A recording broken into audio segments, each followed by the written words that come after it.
Welcome to Namibia, a place known for its diverse landscapes, many opportunities for adventure, and of course, its abundance of wildlife. I recently spent 10 days on an epic road trip across Namibia, traveling in this thing, and had the adventure of a lifetime. This video will show you how you can do the same. But first, if you're new here, my name is Eden. I'm an often solo traveler with a regular day job who makes videos just like this one, where I show you how you can travel the world and keep your day job too. I'm currently on a mission to visit every country in the world with just my PTO. If this sounds interesting to you, please consider subscribing to my channel so you can follow along. Now, let's get back to Namibia. Namibia is located on the eastern side of southern Africa, just above the country of South Africa. Easiest way to get to Namibia is going to be via either Johannesburg or Cape Town. You can find round-trip flights from either of those cities for just a few $100s. Most travelers will arrive by plane into Namibia's capital of Windhoek. Once you arrive, I highly recommend spending your first night here in Windhoek. This is the most convenient place to stock up on supplies like food, water, and gas. You'll also want to visit an ATM to pull out some Namibian dollars, as many small local businesses do not accept credit cards. It's also important to keep in mind that driving distances between locations in Namibia can be long. 6 to 8 hour travel days are not uncommon, and you'll often have to travel on unpaved dirt roads. With those details out of the way, we're starting off by heading 7 hours north to the eastern side of Etosha National Park, where we spent the night at Amanya Lodge, which was the perfect jumping off point for an early morning game drive the following day. This is an upscale lodge that you will need to book in advance, but it comes with a very cool feature you don't want to miss. Morning! So we're in Etosha National Park today, and we're getting ready to go do our first game drive. But I just woke up, and the resort that we're staying at has a watering hole, and the watering hole attracts animals. Isn't that cool? We got to see a whole bunch of these guys and all different kinds of animals last night.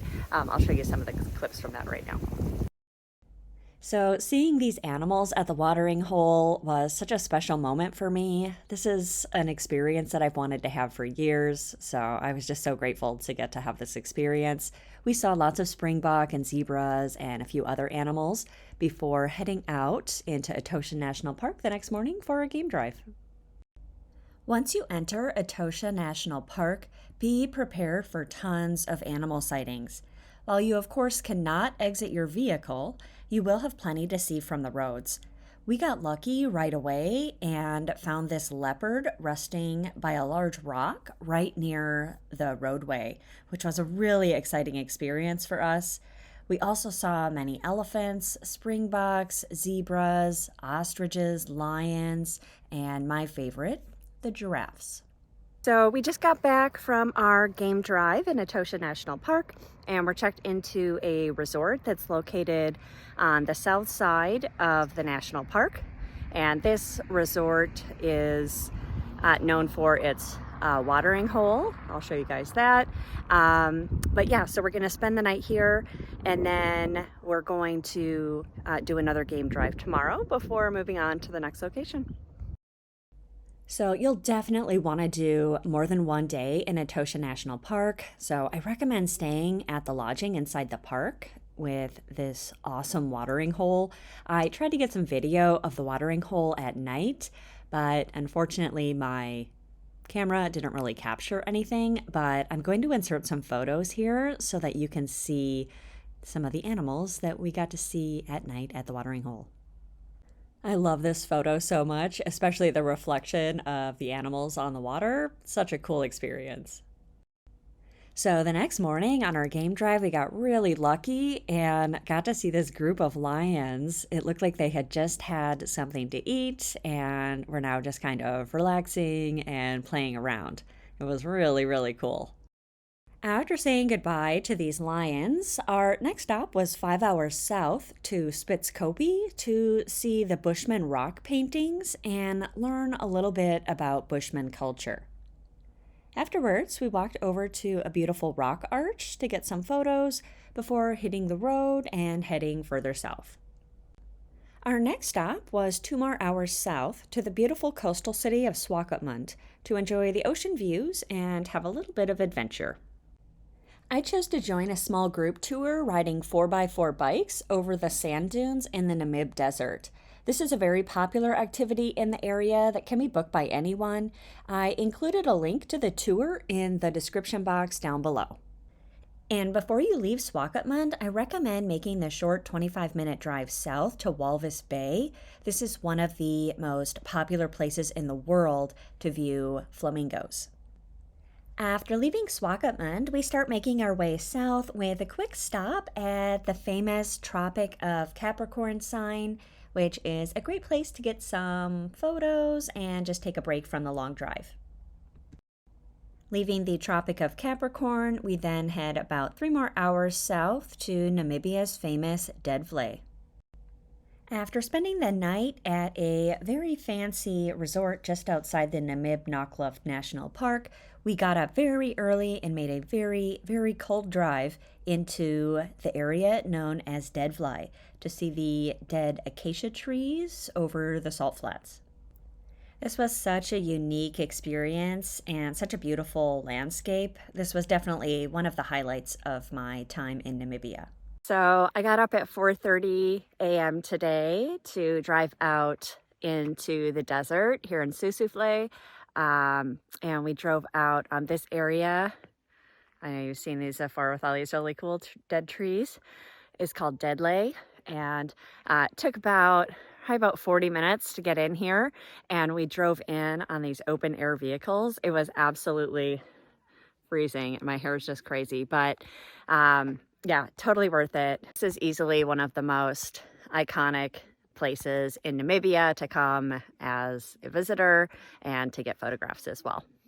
And then behind me, which I'll zoom out in a second, are some of the tallest sand dunes, I believe, in the country, or perhaps just in this desert. But you can climb to the top of them. You can sandboard down if you like, or you can just slide down. It's also a really beautiful place to come if you can get here early enough to watch the sunrise and possibly the sunset. I'm not sure if the park stays open that late, but yeah, you can definitely come for sunrise. This is what the dunes look like from a bit of a distance just after sunrise. I decided to start hiking up the dune somewhere around midday, which I don't recommend because then the sun is right overhead. I would recommend starting this trek a little bit earlier in the morning to make your trek up a bit more pleasant. Okay, so this is definitely a workout. It's easier if you put your feet in other people's footprints, but it's still pretty challenging, and I'm definitely out of breath. After making my way up about a quarter of the dune, I saw this guy crawl out of the sand, which kind of freaked me out. I don't know what that is, but it just crawled out of the sand. This was the view when I turned around from about the highest point that I had climbed up to. All right, so I turned around about halfway. I was a little freaked out because it was so high. It's not that scary, but I have had enough adrenaline, high adrenaline experiences on this trip, so I'm pretty good. But yeah, going down is significantly easier, but the view from up here is just incredible. So if you're here, I definitely recommend climbing the dunes, even if you don't go all the way up to the top. After my failed attempt at climbing the sand dunes, I took a bit more time to get some photos and just enjoy the scenery. I definitely wouldn't miss this, and I would definitely make sure that you get here for sunrise. It's worth it to get here early and beat the crowds a little bit and get some nice photos. After you visited Deadvlei and before you leave Sossusvlei, I recommend making the short drive over to Sesrium Canyon. This is the perfect spot for a short and easy hike through this canyon. It's especially beautiful around sunset when the light hits the canyon walls. It kind of reminds me of Golden Canyon in Death Valley National Park. But yeah, it's just beautiful and it's a super easy walk through the canyon and a great place to get some photos or some videos of your trip. So this is where my Namibia road trip ended. The next day we made the 5-hour drive back up to Windhoek to catch our flights home. If you're still here, thank you so much for watching and I'll see you in the next one.